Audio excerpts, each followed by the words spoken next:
Why I think the Grammys can be fixed and will always be kind of problematic. First, a brief history. In the mid-50s, the Hollywood Beautification Committee planned to build the Hollywood Walk of Fame as a way to renovate its deteriorated streets. In search of music names for their star recognition, they asked to 5 record executives: Paul Weston of Columbia, Lloyd Dunn of Capitol, Sonny Burke of Decca, Jess Kay of MGM, and Dennis Farnon of RCA. In their meetings came the idea to create the first popular music award focusing on artistry and excellence rather than sales and mass popularity. Just as Hollywood landlords would clean up their streets, this new organization would clean up the music. And that's how in 1957, the National Academy of Recording Arts and Sciences was born. As you can see, since the beginning we had a strong involvement of the major American labels, even though they idealized an independent vehicle focused on musicians. Only creative workers of the industry would vote, and they were very strict about business people getting memberships. But major industry figures, such as Jim Conklin, former president of Columbia Records and future president of Warner Bros. Records, was the first chairman of the organization. The first invited artist gives us a clue of what the awards thought was good music. Perry Como, Patti Page, Frank Sinatra, Doris Day, Nat King Cole. Today we call their type of music as traditional pop, basically the mainstream music before the rock era. With roots in the development of the phonographic industry from the early 20th century and the style of New York-based composers like George Gershwin and Irving Berlin, it was the form that the major labels specialized for decades. The soundtrack of the American happy family living the post-war welfare state. Grammy states would later evolve into the adult contemporary genre, which wasn't so different from traditional pop sound. Times they are changing, and in the 50s the music industry became more diversified as a new age group gained cultural and economic prominence. Teenagers. Yes, what we call TikTok generation today was called baby boomers in the 50s. And in the same way TikTokers bothered old people today, boomer teens were a pain in the ass for conservatives worry about communism and anything that could threaten the integrity of the pure white family, especially that thing called rock and roll. It is very questionable whether rock and roll was a new music genre with a well-defined form and characteristics, because the term was more of a commercial label to categorize various African American styles that were successful among white teenagers. There was always a heavy presence of black culture in the white community, even with the segregation laws. Genres like jazz emerged with black musicians until reaching the mainstream with white musicians, which didn't spare the genre from suffering conservative persecution. But in the 50s, on the eminence of civil rights and sexual revolution, television popularization, the Cold War and so on, a youthful and disruptive cultural movement against traditional values was the end of times for the previous generation. For sure, rock and roll became huge because many people saw value to investing in it, but established artists and labels were more interested in playing safe than betting on something that they thought and hope it was momentary. If you like videos about music like this, I want to invite you to subscribe to my channel. My name is Henrique or Rick, and I will be happy to have you watching my content.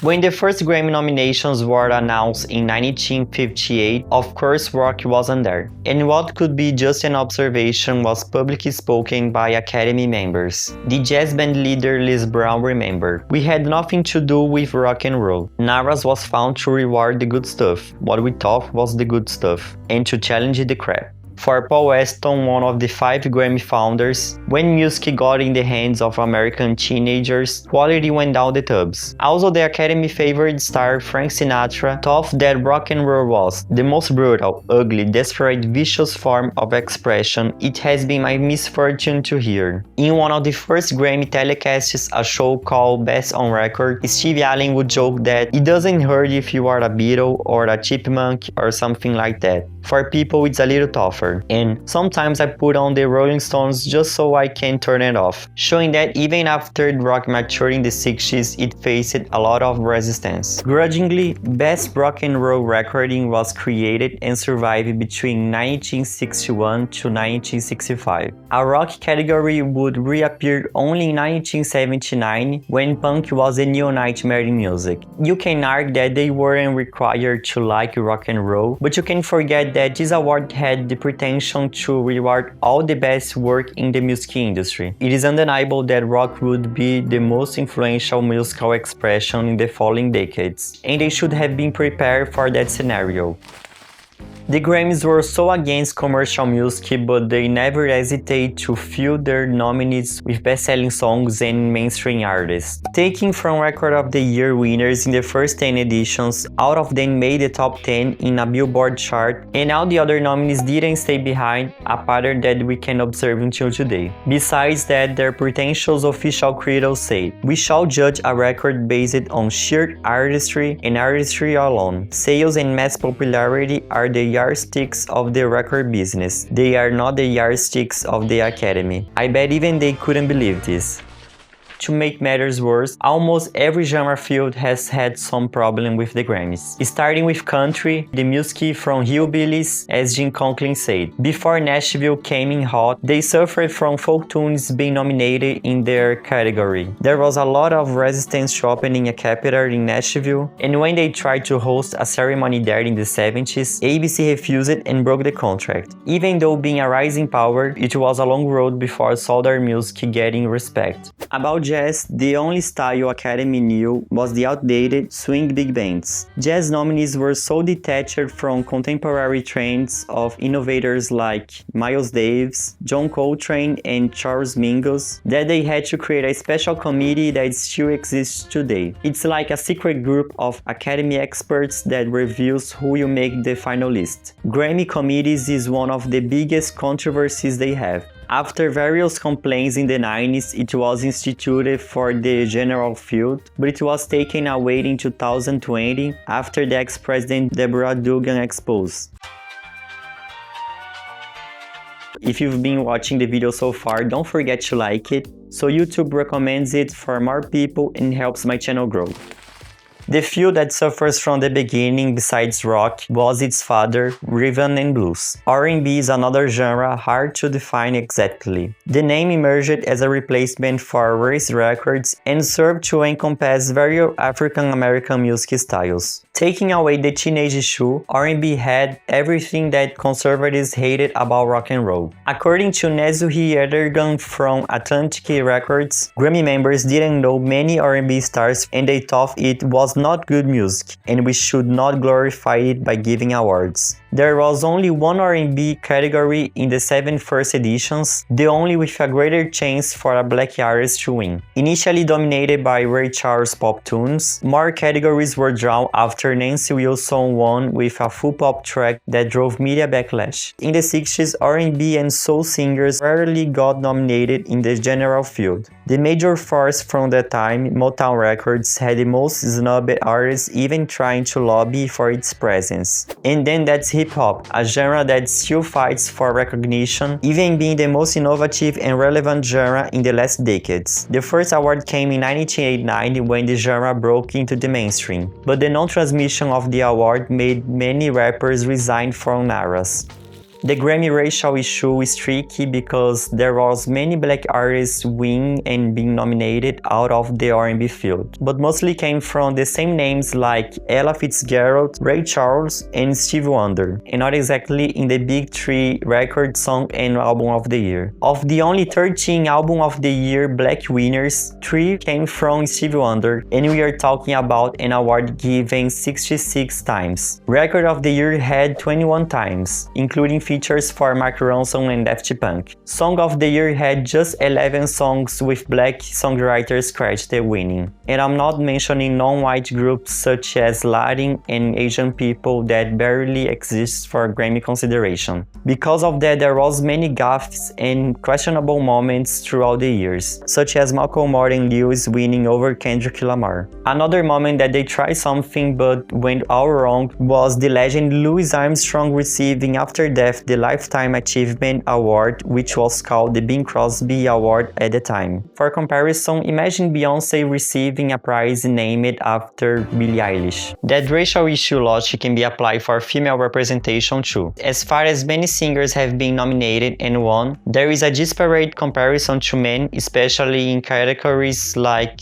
songwriting and production. Still in 2018, NARAS president Neil Portnoy stated that women needed to step up to be recognized. For sure, these social issues are structural problems that affect the music industry, but only in recent years the Academy has doing something about that. We can also talk about the ceremony, which has many problems as the award itself. As you can imagine, some artists would never be invited. James Brown won Best R&B in 1966 but was considered too controversial to perform.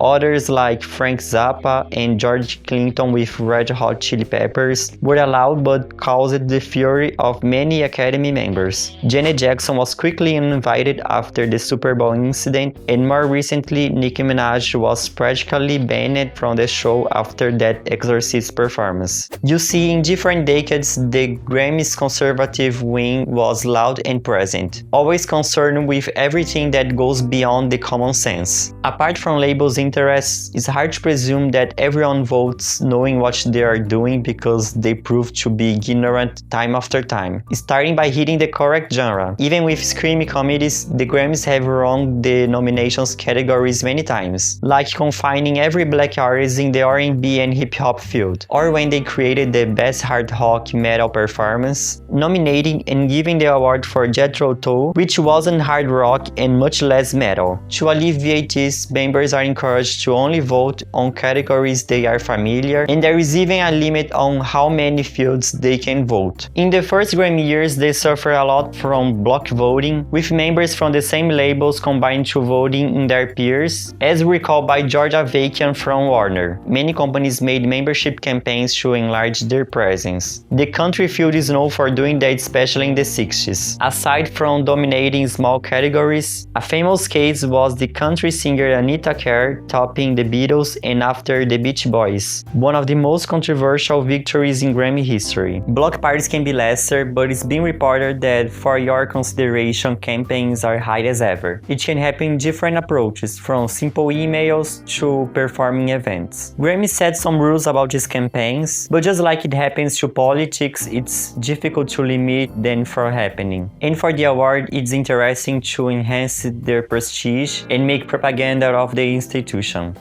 But given all the problems we talk about, why is there still so much investment on it? More than personal ego, winning a Grammy gives power and influence in the music industry. Radio isn't what it used to be, and the internet has become oversaturated, so getting a Grammy nomination or win is a more of a solid thing. If we think deeply, we can think how these award shows are part of the meritocracy illusion. Because how will you be properly rewarded for producing a masterpiece, being part of a social minority, in a system that aims at individual profit at any cost? As the audience, we can only press for some change, but without touching the structures, we will never kill evil in the bud. I think people should care less about the Grammys. I mean, it's not that I don't watch or follow them, but they are closer to the Golden Globes than the Oscars, for example. It's hard to say if there is any better music award, but apparently those that are focused on a single genre like the CMAs and Soul Train do a better job. Thanks for watching, and you can check my past videos if you like. See you!